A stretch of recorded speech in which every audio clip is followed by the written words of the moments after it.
Assalamualaikum warahmatullahi wabarakatuh. Selamat datang kembali di Rio Hotspot. Kita awali edisi kali ini dari kronologi keributan supporter usai laga Persib versus PSIS. Diketahui ada 7 bus yang membawa supporter PSIS yang nekat datang ke Sijalak Harupat. Anehnya, Panpel SJH justru membiarkan supporter tim tamu ini masuk. Padahal sudah ada himbauan agar supporter tim tamu dilarang away. Dijelaskan oleh Kapolresta Bandung Kombes Polisi Kusworo Wibowo, supporter PSIS ini sudah terkoordinir alias ada yang menggerakkan. Sebab saat pemeriksaan tiket, para supporter ini sudah memiliki tiket asli. Kapolres pun bingung, para supporter ini dapat tiket dari mana. Akhirnya para petugas yang berada di Stadion SJH pun meminta para supporter ini untuk putar balik. Tapi mereka memaksa masuk di saat para petugas lengah. Saat ini polisi masih memeriksa atau minta keterangan pada Panpel SJH kenapa para supporter ini diperbolehkan masuk. Untuk saat ini alasan Panpel sih yang masuk ini tuh awalnya sudah berjanji akan tertib dan Panpel nggak bisa melarang sebab tiket yang mereka punya itu tiket yang sah. Supporter tim tamu datang ke stadion menggunakan 7 bus dari Semarang dan kami pun sempat tolak agar tidak masuk ke stadion. Tapi Panpel memperbolehkan masuk sebab tiket yang mereka miliki ini asli dan kami pun mengizinkan, tapi cuma 30 menit saja, ujar Kusworo. Aksi supporter datang ini memang sudah terkoordinir, artinya ada yang menggerakkan para supporter ini agar datang ke stadion. Padahal ada aturan supporter away dilarang masuk, tapi kenapa mereka bisa membeli tiket? Kami tak tahu tiket apa yang digunakan, itu tanya saja pada pihak Panpel dan pihak Persib. Saat ini kami masih mendalami keterangan dari Panpel Stadion soal tiket ini, ujar Kombes Pol Kusworo. Atas insiden ini, netizen pun menuding alias menuduh dua pihak yang bertanggung jawab. Yang pertama, Panpel SJH. Panpel SJH disinyalir sengaja mencetak tiket lebih agar bisa dijual ke supporter away. Atau ada kemungkinan Panpel SJH ini kerjasama dengan pihak Persib sebab Persib itu menyewa stadion SJH. Nah, dengan alasan kalau pihak SJH tak diberikan jatah tiket ya nggak bakalan diizinin main di SJH. Jadi istilahnya ada kong kali kong antara pihak Persib atau oknum Persib dengan pihak Panpel SJH. Yang kedua, LIB jadi tersangka sebab LIB itu selalu dapat jatah di setiap pertandingan. Tapi kalau pakai tiket LIB atau tiket komplementari nampaknya akan mustahil sebab jatah tiket LIB itu cuma 120 lembar. Sementara yang datang itu 7 bus alias sekitar 300 orang. Para boboto menuding pihak Persib memang sengaja menjual tiket ini ke supporter away demi pemasukan lebih. Bahkan banyak pula yang menghujat pada Teddy Cahyono. Kata mereka, kalau sama supporter Persib aja ketat banget, giliran ke supporter away malah ngejual tiket. Itu kata mereka. Tapi kami jelaskan ya, yang urusi tiket ini di Persib bukan lagi Teddy Cahyono loh, tapi Chief Marketing Persib yang baru, yakni Sandi Trantra yang mengurusi soal tiket Persib. Sementara Teddy Cahyono saat ini tugasnya cuma mengurusi kontrak pemain aja, bukan ngurusin tiket ya. Kami pribadi tidak bisa menebak-nebak ini supporter away dapat tiket dari mana. Walaupun kalau kita gabungkan tiket komplementari antara jatahnya LIB, jatahnya PSSI dan jatahnya broadcast emang pas. Jatah LIB 120 lembar, jatah PSSI 120 lembar dan jatah dari broadcast 60 lembar. Jadi kalau di total ya sama 300 lembar alias serupa dengan jumlah supporter yang masuk ke stadion SJH.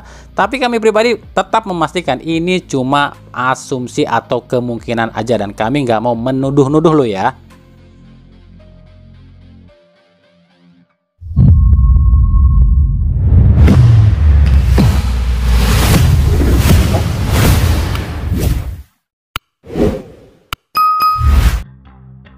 Di sisi lain, pelatih Boyan Hodak mengaku sangat kecewa dan kesal pada Komdis PSSI soal kartu merah Alberto Rodriguez. Komdis PSSI baru memberikan kabar jika kartu merah Alberto Rodriguez ini diganti cabut dan digantikan oleh Nick Kuipers. Tapi kenapa pemberitahuan ini baru datang 1 jam sebelum kick off? Padahal Nick Kuipers ini sudah dipersiapkan dalam latihan untuk melawan PSIS, bukannya Alberto. Menurut Hodak, selama ia berkarir menjadi pelatih di berbagai negara, baru kali ini mengalami kejadian seperti ini. Ketidakprofesionalan federasi dan LIB tambah mencoreng citra buruk sepak bola Indonesia. Makanya wajar kalau Hodak mengatakan LIB dan Komdis PSSI ini sengaja ingin hancurkan Persib. Selama saya melatih, baru kali ini ada hal seperti ini terjadi di sepak bola. Federasi dan operator membuat keputusan yang keliru dan terlalu mepet dengan jam kick-off. Padahal Nick sudah dipersiapkan dalam latihan, bukan Alberto. Jika terus-terusan seperti ini akan tambah mencoreng citra buruk federasi dan Liga Indonesia itu sendiri, ujar Boyan Hodak. Wajar jika Hodak emosi dan merasa Persib ini digembosi. Sebab di laga kemarin itu, di laga lawan Barito ya, Nick itu udah kena kartu kuning nih. Yang otomatis jika Nick dapat kartu merah berarti double dong hukumannya. Udahnya kartu kuning ya tetap dicatat. Kartu merah pun dicatat juga. Jadi kartu kuning mah tetap nambah jadi 8. Kartu merah pun dapat alias 2 pertandingan nggak bisa main. Kan double ruginya. Coba kalau dari awal ya wasit yang memimpin laga Barito kontra Persib kemarin ini nggak belegu, oke lah, Nick ini udah dapat kartu kuning. Ya ada babak pertama kan, berarti kalau dapat 1 kartu kuning lagi sama dengan kartu merah, ya udah nggak apa-apa. Akumulasi kartu kuning itu cuma 1 kali larangan tampilnya. Lah kalau ini kartu kuning ia tetap dicatat, kartu merah langsung pun dapat juga alias double dong absennya. Terus kalau udah begini, wasitnya dihukum apa? Nggak ada, wasit mah nggak dihukum apa-apa cuy. Sebab ya ketumnya sendiri, ketum PSSI dan ketum Komdis wasit sendiri bilang begini, wasit juga manusia, gitu kan? Ya, wasit itu juga manusia.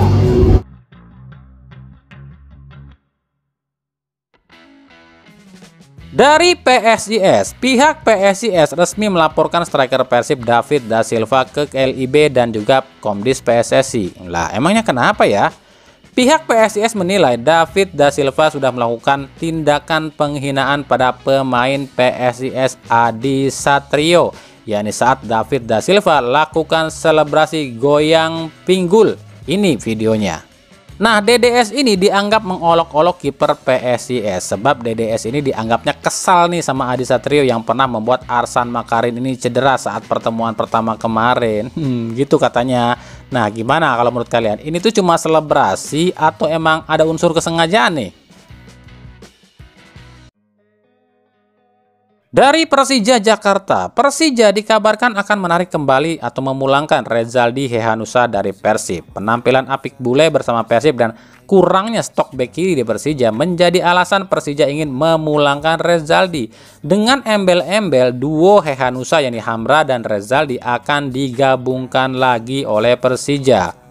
Nah, pihak Persija pun saat ini tengah mencoba merayu bule untuk balik lagi ke Jakarta. Sementara pihak Persib sendiri belum memberikan statement apapun soal masalah ini ya.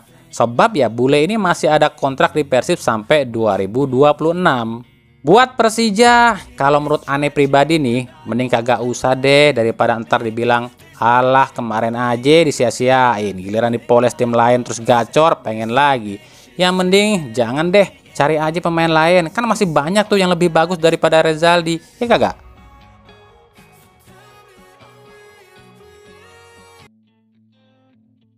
Dari Borneo FC, Stefano Lillipali mengirimkan sinyal jika dirinya ingin masuk ke skuad timnas di kualifikasi Piala Dunia 2026. Performa Afik Lillipali di Liga pun jadi referensi Lillipali agar STY mau membawanya ke timnas Indonesia. Lillipali coba berkomunikasi dengan pihak pelatih timnas, tapi hingga saat ini belum ada jawaban. Tapi menurut kami pribadi, kecil kemungkinan bagi Lillipali akan dipanggil oleh STY. Sebab menurut Nova Arianto, STY paling akan pakai pemain yang kurang lebih sama dengan Piala Asia kemarin. Buat kami gini loh ya, kami sih setuju banget Lillipali gabung timnas Indonesia. Sebab performa dia ini lagi oke. Tapi kan pertanyaannya, apakah PSSI-nya mau? Khususnya Sintayongnya, apakah Sintayongnya mau? Sebab ada beberapa faktor yang membuat Lillipali ini akan sulit ditarik ke timnas. Yang pertama, karena Borneo FC nggak lepas pemain ke timnas U23 yang bikin PSSI sakit hati. Yang kedua, bos Borneo FC pernah bilang Sintayong ini pelatih yang bodoh. Jadi ya itu, buat kami Lillipali ini pemain yang hebat, tapi berada di tim yang salah, tim yang terlalu egois. Padahal kalaupun seandainya Sintayong memanggil Lily Pali dan Lily Palinya pun bersedia, tapi ternyata dicegah oleh klubnya, ya klub bisa dihukum pidana kan karena melanggar warganya yang ingin membela negara.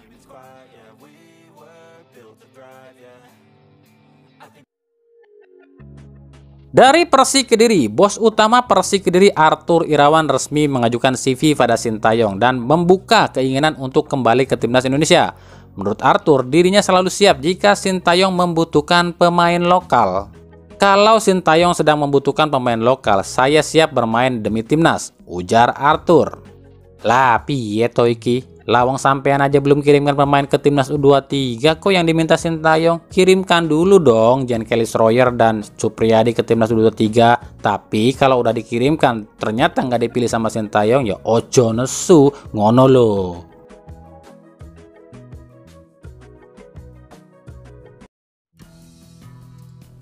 Dari Dewa United sukses membantai Rans Nusantara FC dengan skor telak 5-0 dan 3 gol diantaranya dicetak oleh Alex Martin alias hat-trick di laga ini. Nah, dengan tambahan 3 gol ini maka Alex Martin bersaing dengan bomber Persib David Da Silva yang sama-sama koleksi 16 gol sejauh ini. Dengan kemenangan ini, Dewa United melesat ke papan atas dan menggusur posisi Barito Putra dan PSM Makassar yang nangkring di posisi 7 sementara. Sementara bagi Rans, ini sangat mengecewakan sebab 10 laga sudah tim milik Raffi Ahmad ini tak raih kemenangan dengan catatan 4 kali imbang dan 6 kali kalah.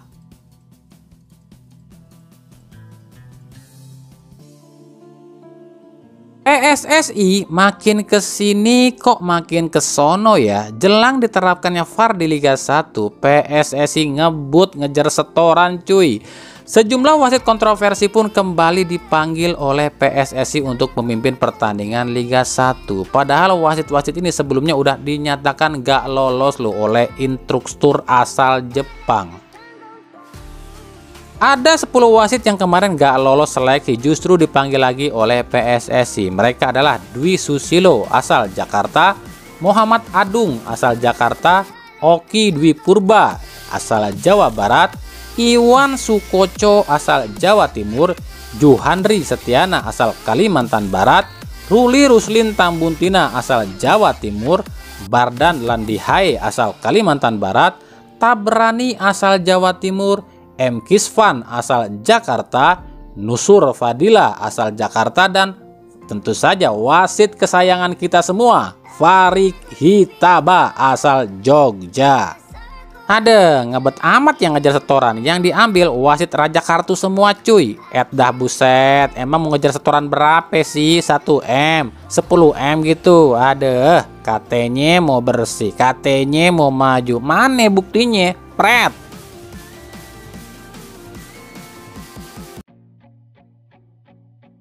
Nova Arianto kembali dihujat. Gara-garanya Nova ini membentak para pemain U16 saat latihan. Terlihat dalam video Nova ini berteriak-teriak dan memarahi pemain muda ini. Blas, kamu posisi di mana? Saat defense saya bilang apa? Turun masuk ke dalam. Kita udah bicara dari kemarin, bos. Kebiasaan jelek jangan dibawa di sini. Kalau defense kan harus sejajar. Orang-orang yang sok tahu bola langsung deh bilang, woi itu anak kecil, nggak usah bentak-bentak, kayak yang udah bener aja. Lalu ada juga yang bilang, emak bapaknya aja nggak pernah bentak-bentak, ini orang baru jadi pelatih U16 aja udah berani bentak-bentak segala, sok hebat lu, dan lain-lain. Inilah pikiran sempit orang Indonesia. Itu mah belum seberapa cuy. Di luar sono latihan sepak bola itu lebih keras tahu. Ya ini kan semua demi kebaikan pemain itu sendiri. Mau berkembang apa kagak tuh pemain. Sepak bola itu keras bos. Ya kalau keluarga lu nggak mau diajarin disiplin dan latihan keras sampai dibentak-bentak, ya suruh main bekel aja atau main gundu sono. Emang susah ya sama orang yang nyinyir itu. Cuma gara-gara si Nova ini tangan kanannya Sintayong, dia udah bener-bener tapi tetap aja dihujat.